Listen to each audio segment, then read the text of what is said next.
There are stories that entertain us, and then there are stories that haunt us. Stories that drift into the quiet spaces of our minds and take root, asking questions we might prefer to leave unasked. H.G. Wells' The Island of Doctor Moreau is one such story. Written in 1896, it arrived at a time when the certainties of the Victorian age were beginning to crumble. Darwin's theories had already shaken humanity from its pedestal, suggesting we were not separate from nature, but a part of it. And if we were part of it, what exactly was the line that separated us from the beasts? Was it reason? Was it morality? Was it simply the clothes we wore? This is the question Wells places on a remote island in the Pacific, a place of volcanic rock and twisted jungle, where a brilliant and utterly remorseless intellect has decided to play God. It is a story of shipwreck and survival, yes, but more than that, it is a descent into the heart of a nightmare. It is a philosophical fable about the nature of pain, the thin veneer of civilization, and the terrifying animal that might still be lurking just beneath our skin. As we follow the journey of our narrator, Edward Prendick, we will not just witness his ordeal, but we will be forced to look through his eyes at the grotesque creations of Dr. Moreau. We will hear the strange chants of the law, see the flicker of a campfire on a moonlit beach, and feel the growing dread that perhaps the greatest monster on the island is not the one with fur and fangs, but the one with the scalpel and the God complex. So, settle in. Let the sound of the waves carry you away from the familiar world. We are about to set sail for a place where the laws of man and nature are about to be rewritten in blood and agony. This is the story of the island and the dark knowledge it holds. Chapter 1. In the Dinghy of the Lady Vane. It is not an easy thing to find oneself adrift. The mind, when stripped of the familiar comforts of land and the rigid order of a ship's deck, begins to play strange tricks. It turns inward. It confronts in the vast and indifferent expanse of the ocean its own terrible insignificance. My story begins, as so many misadventures do, with an accident. Not my own folly, you understand, but the folly of men who were not even my shipmates. I was a passenger on the good ship Lady Vane, bound for Sydney, when she collided with a derelict vessel in the thick of a calm, dark night. The impact was sudden, a grinding shriek of timber against timber that woke me from a deep sleep. In the chaos that followed, I found myself, along with two other sailors, cast into a small dinghy as the Lady Vane slipped beneath the waves, taking the rest of her crew with her. For what felt like an eternity, we drifted.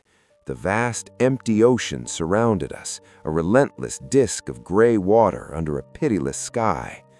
Days bled into one another, marked only by the rising and falling of the sun and the slow, agonizing pangs of thirst and hunger. The sailors, whose names I believe were Helmer, and the other, a rough, unshaven man, proved to be poor company. Hope, that most vital of human fuels, began to dwindle in our small boat. We spoke little, for speaking only made our thirst more acute. Our world shrank to the confines of our tiny vessel, the horizon an unchanging line of despair. And then we grew hungry, ravenously, maddeningly hungry. It is a hunger I cannot describe to those who have never felt it, a gnawing emptiness that begins in the stomach but soon consumes the mind, twisting thoughts and drowning all reason in a primal urge. It was this hunger that led us to a decision so grim that even now I hesitate to set it down. We drew lots. It was the sailor's way, a brutal form of justice for a brutal situation. The short straw would be sacrificed, his body a grim sustenance for the others. The lot fell to the unshaven sailor. He did not resist. He seemed, in fact, to have already accepted his fate, his eyes hollow with the resignation of a dying man. But before the terrible act could be carried out, Fate, in its own strange way, intervened. We spotted a sail. It was a small ship, a tramp steamer, perhaps, and it was heading directly towards us. The condemned man, seeing the vessel, let out a cry, a sound of hope mixed with a dawning realization that his death had been for a few moments unnecessary. But the hope was little-lived. As the ship drew closer, we saw it was no ordinary vessel. It was a small, dirty-looking craft with a strange, untidy air about it, and its crew was a motley assortment of men of various races, all seeming to share a common air of brutishness and stupidity. They hauled us on board without ceremony, their movements clumsy, their faces utterly devoid of the sympathy one might expect from fellow seamen. The one who seemed to be in charge, a hulking, deformed creature with a protruding lower jaw and a perpetual snarl, communicated in guttural barks rather than speech. We had escaped the slow death of the ocean, only to find ourselves in the clutches of something far more sinister.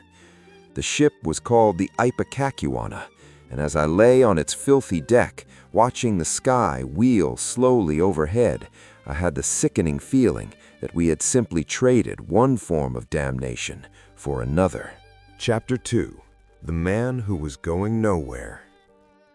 The ship was a floating enigma, a puzzle box of horrors whose solution I was not yet ready to guess.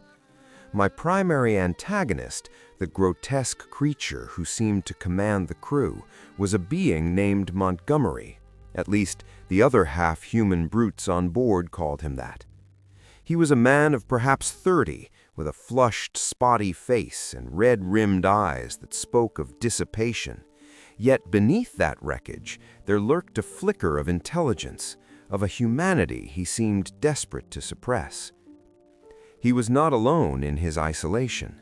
With him traveled a strange, deformed attendant, a creature so profoundly misshapen that it was difficult to look upon it without a shiver of revulsion. It was short, with a hunched back and a curious, loping gait.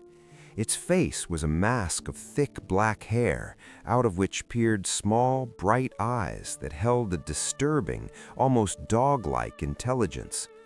It spoke in a halting, slurred whisper, and its primary function seemed to be the devoted, unquestioning service of Montgomery.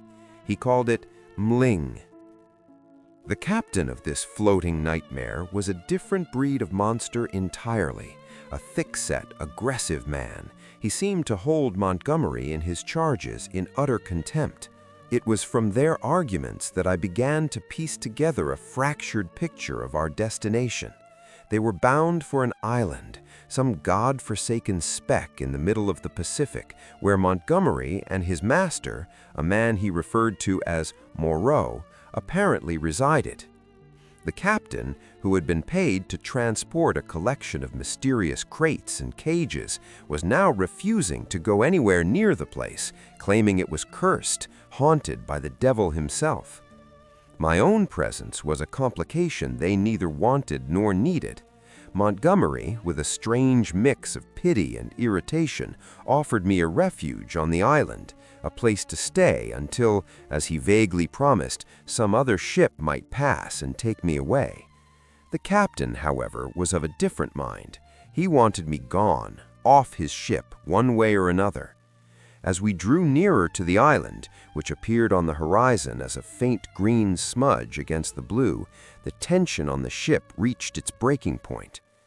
In a fit of drunken rage, the captain confronted Montgomery, threatening to throw both me and Mling overboard. It was a chaotic, brutal scene, filled with slurred threats and the flash of a knife. The other deformed sailors looked on with a vacant, uncomprehending stupor. In the end, Montgomery, Mling, and I were unceremoniously bundled into a small boat, our only company the crates and cages that were our unwanted cargo.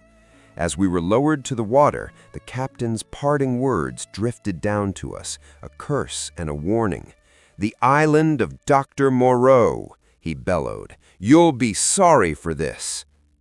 And with that, The Ipecacuanha turned and steamed away, leaving us alone on the swell, a small boat bobbing in the shadow of a mysterious, green-clad rock.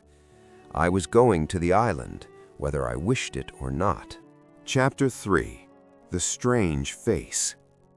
As we pulled toward the shore, a strange sensation crept over me. It was a feeling of wrongness, a subtle dissonance between what I saw and what my instincts told me should be there.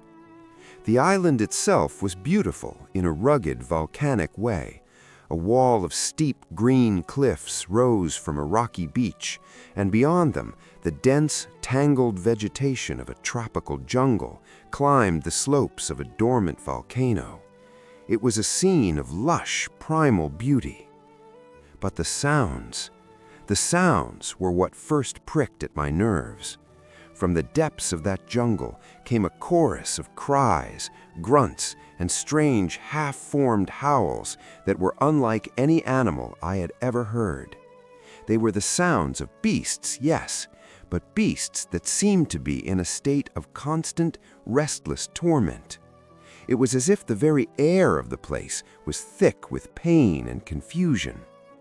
Montgomery, sensing my unease, offered only vague, evasive answers. The cries, he said, were from his animals. They were conducting experiments. It was a research station. His tone was dismissive, but his eyes were watchful, and I caught him exchanging a meaningful glance with the misshapen Mling. We landed on a small, rocky beach, the surf hissing against the black volcanic sand. There was a small wooden jetty and a path that led up into the green darkness of the interior. As we unloaded the crates, a figure emerged from the jungle. He was a man of immense physical presence, with a massive frame and a head that seemed too large for his body. He was dressed in white, like a colonial planter, but it was his face that seized my attention and held it in a grip of fascinated horror. It was the most grotesque face I had ever seen. It was not just ugly, it was an affront to the very idea of the human form. The features seemed to be made of some pliable, waxen substance that had been clumsily molded. The nose was flattened and wide, the mouth a thin, lipless gash, and the forehead sloped back to a low, overhanging brow. And it was covered in a thin, pale down of hair. It was, I thought, like looking at a clumsy, half-finished statue of a man, a piece of sculpture by a madman who had no understanding of human anatomy.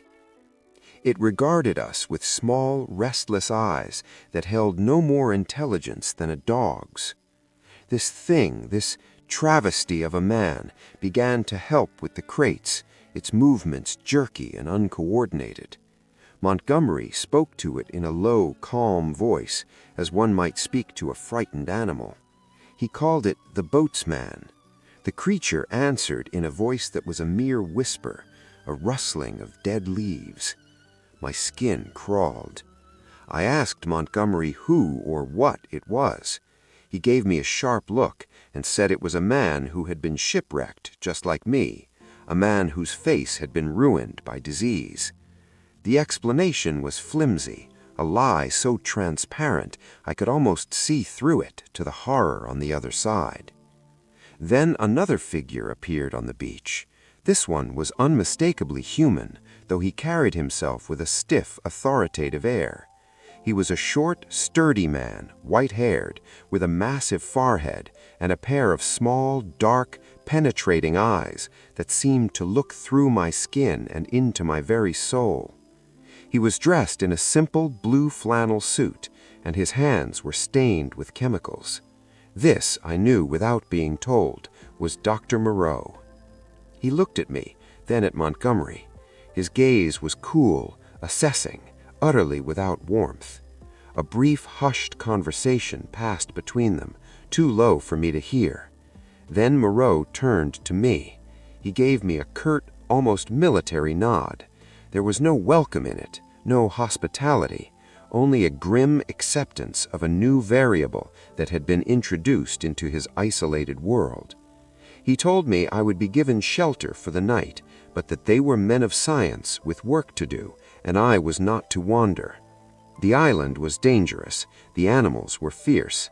I must stay in the enclosure near the house. His tone left no room for argument. Then he turned and strode back up the path, disappearing into the green twilight of the jungle. I was left on the beach with Montgomery, the cargo, and the silent, staring horror of the boatsman. The sun was beginning to set, painting the sky in streaks of orange and red, and the strange, tormented cries from the jungle grew louder, more insistent. I felt a profound and chilling loneliness, a sense that I had stepped not just onto a new shore, but over the edge of the world itself. Chapter 4. At the Schooner's Rail. That night, I could not sleep. They had given me a small, bare room in an outbuilding, a place of whitewashed walls and rough-hewn furniture.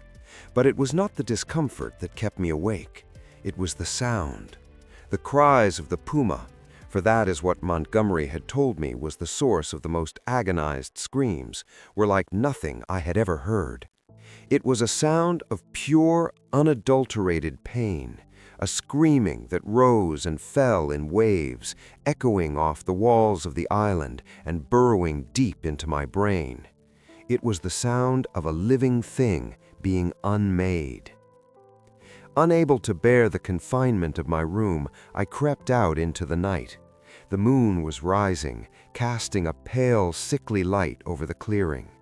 The main building, the house of Dr. Moreau, was a low, sprawling structure of corrugated iron, and from within its walls the screams were emanating. A door stood ajar, and a sliver of yellow light cut across the dark grass. Driven by a morbid, horrified curiosity, I crept closer. Through the gap, I could see into a room that was a vision of hell. It was a laboratory, but a laboratory such as I had never imagined. Glass cases lined the walls, filled with distorted, floating forms in preserving fluids. Surgical instruments of every shape and size gleamed under the harsh light of a lamp. And in the center of the room, strapped to a horrific framework of tables, was the puma. It was a magnificent, tawny beast, but it was wrong. Its body was crisscrossed with fresh incisions, held together by crude stitches. Great, oozing wounds were wrapped in blood-stained bandages, but most horrifying of all was its face. It was a face that seemed to be in the process of becoming something else. The snout was shorter, the brow more prominent. It was the face of an animal being tortured into the shape of a man. And hovering over this grotesque creation, his hands steady and precise, was Dr. Moreau. He was working with the intense, absorbed focus of a master craftsman, utterly oblivious to the agony he was inflicting. He was not a monster of rage or cruelty. He was something far worse. He was a monster of intellect, a man whose passion for knowledge had consumed every last shred of empathy within him. He was a god, and this was his creation, screaming in its fiery birth pains. I stumbled back from the door, my hand clamped over my mouth to stifle a cry. I had found the source of the island's pain. But the answer only raised 1,000 more terrible questions. If this was what he was doing to an animal, then what were the other creatures I had seen? What was the boatsman? What was Mling? The horrifying suspicion that had been forming in my mind since the moment I saw the crew of the Ipecacuanha began to crystallize into a ghastly certainty. Chapter 5. The Man Who Had Nowhere to Go. I did not sleep that night. The image of the puma, its tortured body and half-formed face, was seared into my memory. The next morning, I confronted Montgomery. I demanded to know the truth. What was Moreau doing? What were the creatures on this island? My questions were met with the same evasive vagueness, but my terror had given me a new boldness. I told him I'd rather take my chances on the open sea in a makeshift raft than spend another night in this place of torment. It was then that the crisis came to a head. A sudden, terrible crash echoed from the laboratory, followed by a scream that was not the puma's, but a man's. Then, the puma's own shrieks rose to a fever pitch, a sound of ultimate, world-ending agony, followed by a sudden, terrible silence. A moment later, the door of the laboratory burst open and a ghastly figure emerged. It was the puma, but it was no longer a puma. It was a thing. It ran, half-crouched on its hind legs, its body a raw, bleeding travesty of a man. It let out one last soul-shivering cry and vanished into the jungle, crashing through the undergrowth like a creature demented. Moreau appeared in the doorway, his face white with a mixture of shock and frustration. His creation, his masterpiece, had escaped before the work was finished. In that moment of confusion, my own fear for my life took over. I did not wait. I turned and fled, not towards the beach, but into the jungle, in the opposite direction of the escaping beast-man. I ran blindly, branches whipping at my face, thorns tearing at my clothes. The jungle closed around me, a suffocating green prison. I ran until my lungs burned and my legs could carry me no further. I collapsed at the base of a great twisted tree, panting, my heart hammering against my ribs. I was lost, I was alone, and I was on an island populated by a mad scientist and his collection of living, breathing atrocities. The civilized world of London, with its gaslights and carriages and orderly streets, felt like a distant, impossible dream. I had fallen into a nightmare, and I could not wake. Chapter 6. The Evil-Looking Boatmen. My flight from the enclosure had bought me only a temporary reprieve. As I crouched in the undergrowth, trying to calm my racing thoughts, I realized that the jungle was no safer than the house of Dr. Moreau. In fact, it was infinitely more terrifying. I was in their domain now. I had not been hiding long when I heard them. The sound of heavy, clumsy footsteps on the narrow animal track I had just left. I pressed myself deeper into the shadows, my eyes fixed on the path.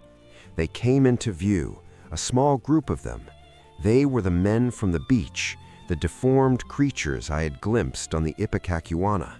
There were 3 of them. One was a monstrous, hunched brute with a face that was little more than a snout and 2 small, porcine eyes. Another had a long, flexible neck and a head that seemed to swivel unnaturally, its gaze darting from side to side. The third was a shambling, bear-like creature with immense, powerful arms. They were not men. They were parodies of men, and they were looking for me. They stopped not 10 feet from my hiding place. They began to sniff the air, their flat nostrils flaring. They grunted to one another in a language that was not a language, a series of guttural sounds and clicks. One of them, the one with the swiveling head, pointed a thick, misshapen finger directly at the bush where I lay. They had my scent. I was discovered. My flight through the jungle became a desperate, panicked scramble for survival. I crashed through the undergrowth, no longer caring about the noise, driven purely by the primal instinct to escape. They pursued me, not with the swift, silent grace of natural predators, but with a relentless, shambling determination. I could hear their heavy breath behind me, their grunts and snarls. I ran until my legs were numb, until the world became a blur of green and brown. And then, suddenly, I burst out of the jungle and onto a narrow, rocky beach. I was trapped. The sea was before me, and my pursuers were behind me. I turned, expecting to see their hideous faces emerging from the foliage, but they did not come. The jungle edge was silent. They had stopped at the very boundary of the trees. I could see their dark shapes lurking in the shadows, watching me. They seemed afraid, not of me, but of something else, afraid to leave the cover of the jungle. And then I understood. This beach, this open space, was forbidden to them. It was part of the law the law that Montgomery and Moreau had drilled into them. It was my first terrifying glimpse into the social order of this nightmare world, a world held together by pain and fear, ruled by a God they had never seen, but whose presence they felt in every scar on their bodies. Chapter 7. The Locked Door. I spent the next few days in a state of near constant terror, a fugitive in my own skin. I wandered the island, keeping to the high, rocky cliffs where the beast people seemed reluctant to follow. I lived on shellfish and turtle eggs, my existence reduced to the simplest, most animalistic terms. I was a creature of fear, my only thought to avoid the two dominant powers on the island, Dr. Moreau and his grotesque creations. One evening, as dusk was falling, I found myself near the enclosure again. Driven by a desperate need for answers, or perhaps just for the sight of a fellow human being, however terrifying, I crept closer. To my astonishment, I found the gate to the enclosure standing ajar. The house was dark, the laboratory silent. A terrible thought struck me. Had Moreau and Montgomery been killed by the escaped puma thing? Summoning all my courage, I slipped inside. The place was deserted. I moved through the rooms, my footsteps echoing in the unnatural silence. In Montgomery's quarters, I found something that sent a chill down my spine. A journal, its pages filled with a small, crabbed handwriting. It was a record of Moreau's work. I began to read, and as I read, the final, terrible piece of the puzzle fell into place. It was not a work of surgery, as I understood it. It was a work of vivisection, pushed to its most extreme and godless conclusion. Moreau's obsession was not to heal, but to create. He had taken animals, pumas, apes, dogs, oxen, swine, and carved them, molded them, tortured them into the shape of men. He burned away their fur with chemicals, reshaped their limbs with knives and splints, and attempted through a regime of agonizing conditioning to sear a human consciousness into their animal brains. The creatures that walked the island were not men who had degenerated, but beasts who had been forcibly elevated. They were the products of a Promethean madness, each one a living monument to the cruelty of pure, unfettered intellect. The journal spoke of their constant, agonizing relapses. The beast people were not stable creations. The animal within, as Moreau called it, was always fighting to reassert itself. The law, the strange rhythmic chants I sometimes heard drifting on the wind, was his attempt to hold back that tide. A litany of prohibitions designed to overlay the beast with the thinnest veneer of humanity. Not to go on all fours, that was the law. Not to suck up drink, that was the law. Not to eat flesh nor fish, that was the law. Not to claw the bark of trees, that was the law. Not to chase other men, that was the law. It was a religion of pain, its commandments written in blood and scar tissue. And its God was Dr. Moreau, the maker of misery, the creator of the house of pain. Chapter 8. The Crying of the Puma. The knowledge in that journal did not liberate me. It only deepened my despair. I now understood the nature of my fellow inhabitants, and that understanding was a kind of madness in itself. I knew that I was no longer just a castaway. I was a soul trapped in a land of walking metaphors, where the line between human and animal had been surgically erased. It was on the third night of my solitary wandering that I heard it again, the crying of the puma. But it was different now. It was no longer a scream of pure physical agony. It was a moan, a long, drawn-out sound of such profound, human-like sorrow that it pierced me to the core. It was the sound of a lost soul, an infant mind trapped in a body that was not its own, crying out for a comfort it could not name. It was a sound that seemed to hang in the air long after it had faded, a lament for the very idea of nature itself. The next morning, I found it, the puma thing. It was lying in a clearing, its body still a raw, bloody mess. Its eyes, no longer the fierce yellow eyes of a cat, were open and staring at the sky. They held a look of bewilderment, of ultimate, uncomprehending pain. It was dead. Moreau's most ambitious creation had not survived its escape. And as I looked at its pitiful, unfinished form, I felt not relief, but a profound and terrible pity. It was a victim, just as I was a victim, of a will that had no respect for the sanctity of life. The puma's cries had been the soundtrack of my time on the island, and now, in its silence, the island itself seemed to hold its breath, waiting for the next act of this grotesque drama to unfold. Chapter 9. The Thing in the Forest. The death of the puma thing seemed to mark a turning point. The search for me intensified. Moreau, having lost one specimen, was now determined to recapture another, me. I was no longer just an inconvenience. I was a witness, a living accusation. I was making my way along a narrow ravine when I saw him, Moreau. He was not the composed clinical scientist I had first seen. He was a hunter now, a look of grim determination on his face. He was armed with a revolver, and behind him he had brought some of the beast people, using them as trackers. I froze, pressing myself against the rock face, but it was too late. He saw me. The chase that followed was the most terrifying of my life.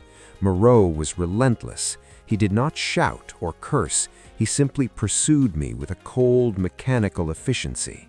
The beast people, with their heightened senses, were all around me, driving me, herding me. I ran until I could run no more, my body screaming in protest. I was cornered on a ledge overlooking the sea. There was nowhere left to go. I turned to face him, my chest heaving. He stopped a few yards away, his revolver trained on me. He was not even breathing hard. He looked at me with those small, dark, penetrating eyes, and for the first time, I saw not just a scientist, but a man who believed with every fiber of his being that he was right. He began to speak, and as he spoke, the final veils were torn away. He told me his philosophy, his justification for the living hell he had created. He spoke of the plasticity of living form, of the natural order as a mere obstacle to be overcome by the superior will of the scientific mind. Pain, he said, was a trivial thing, a mere warning signal, irrelevant to the pursuit of knowledge. He was not a cruel man, he insisted. He was simply a man for whom the ends justified any means. He was a creator, and his creations were the price of his art. His words were more horrifying than any physical threat. They revealed a soul so utterly devoid of empathy, so completely consumed by its own intellectual arrogance that it could not see the monstrosity of its own reflection. He offered me a choice: join him, submit to his rules, and live in the enclosure as a nominal guest, or be hunted down and returned to the house of pain. I was exhausted, terrified, and utterly defeated. I had no choice. I accepted. Chapter 10. The Crying of the Man. My return to the enclosure was not a return to civilization. It was a surrender. I was a captive, my every move watched.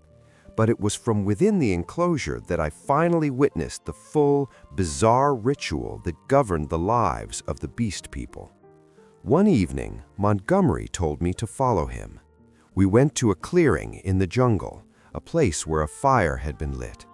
The flames cast long, dancing shadows, creating a grotesque theater in the round.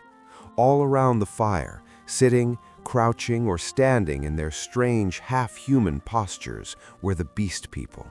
There were dozens of them. The swathed, mummified figure of the ape man, the brutish, gray-haired swine folk, the hyena swine, a creature of such palpable evil that it made my blood run cold. The satyr, with its pointed ears and goat-like legs, they were all there, their strange, luminous eyes reflecting the firelight. Into this circle stepped Dr. Moreau. He was no longer the hunted or the scientist, he was a high priest. He held up a whip, and the crack of it silenced the murmuring crowd. And then they began to chant. It was a low, rhythmic, mournful sound, a litany of their own damnation, the law. His is the house of pain. His is the hand that makes. His is the hand that wounds. His is the hand that heals. The words washed over me, a tide of terrible meaning. They were not just reciting rules, they were worshiping their own suffering. Their scars, their agonies were the proof of their God's existence. Moreau was not just their creator, he was the source of all meaning in their brutish lives. Their fear of him and of the house of pain was the only thing that kept their animal natures in check. And then the hyena swine, a creature of restless malevolence, found a fresh kill, a rabbit, its body torn and bloody. The smell of raw meat and fresh blood hit the assembly like a physical blow. The chanting faltered. A low growl rumbled from the throats of several of the creatures. The law, not to eat flesh nor fish, was being broken before their eyes. For a moment, the veneer of humanity was stripped away, and I saw them for what they truly were, beasts ready to tear each other apart. Moreau restored order with a crack of his whip and a torrent of threats about the house of pain. But I had seen the truth. The law was a lie. It was a leash, and the leash was fraying. Chapter 11. The Hunting of the Man. That night I had a dream, a terrible, vivid dream. I dreamt that the island had sunk beneath the waves, and I was left adrift on a vast, empty sea, surrounded by drowning beast people who clutched at me with their misshapen hands. I awoke with a start, my heart pounding. The room was silent, but the silence was wrong. It was too heavy, too expectant. I got up and went to the window. The moon was full, bathing the clearing in a cold white light. And in the center of that light, a figure was running. It was one of the beast people, the satyr. It was running in a blind, panicked terror, and behind it, loping with a horrible, predatory grace, was another. It was the hyena swine. I watched, frozen in horror, as the hyena swine closed the distance. There was a brief, savage struggle, a choked cry, and then the satyr was pulled down into the shadows. The hunt was over. The law had been broken, not by a rabbit, but by a beast man hunting its own kind. The animal within had finally, irrevocably broken free. I ran to raise the alarm, but it was too late. The next morning, the full horror of the breakdown became clear. The ape man was found dead, torn to pieces. A sense of chaotic fear gripped the island. The beast people no longer huddled together in their clumsy groups. They slunk through the jungle alone, their eyes filled with a new, terrifying light, the light of hunters. And they were hunting us. Chapter 12. The Sayers of the Law. The enclosure became a fortress. Moreau, Montgomery, and I armed ourselves with revolvers and waited for the inevitable attack. It was not long in coming. They came at dusk, a howling, shambling mob. The hyena swine led them, its slavering jaws wide, its eyes burning with a feral intelligence. They threw themselves at the fence, their claws scrabbling at the wire. We fired into the mass of them, the revolvers cracking in the twilight. Some fell, but more took their place. The attack was not a coordinated assault. It was a mindless eruption of the primal fury that Moreau had spent years trying to suppress. In the chaos, I saw Moreau stride out into the clearing, his whip in his hand.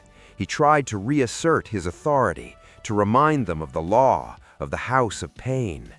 For a moment, His voice cut through the din, and some of the creatures faltered, old habits of fear warring with new instincts of rage. But the hyena swine was beyond the reach of the law. It turned on its creator. It lunged at Moreau, and the two of them went down in a writhing, snarling heap. We ran to his aid, firing into the melee, but when we pulled the creature off him, it was too late. Dr. Moreau, the master of the island, the god of the House of Pain, lay dead in the moonlight, his throat torn out by his own creation. The hyena swine, riddled with our bullets, lay twitching beside him. The death of their god had a strange effect on the remaining beast people. The howling ceased. They stood, frozen, staring at the bodies. A low, questioning moan rose from among them. The source of their law, the author of their pain, was gone. The world, their entire cosmic order, had just collapsed. They melted back into the jungle, leaving us alone with the dead. Chapter 13. A Parley. The days that followed were a strange twilight interlude. With Moreau dead, the island was ours, but it was a poisoned inheritance. We were 3 humans, Montgomery, myself, and a hapless stowaway we had discovered, a drunken sailor named Moulin, who had been on the Ipecacuanha and had been left behind. And we were surrounded by a dwindling, degenerating population of beast people.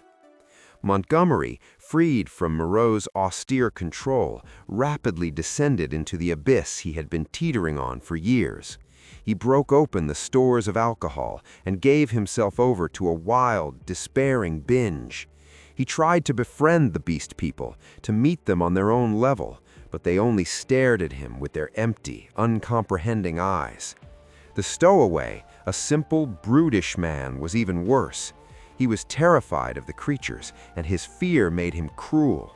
He taunted them, threw stones at them, and accelerated the breakdown of the fragile peace. One night, in a fit of drunken rage, Montgomery set the enclosure on fire. The dry timber and thatch went up like a torch, illuminating the whole bay. In the confusion, he and the stowaway took a small boat and rowed out to a little islet in the lagoon, where they continued their drinking.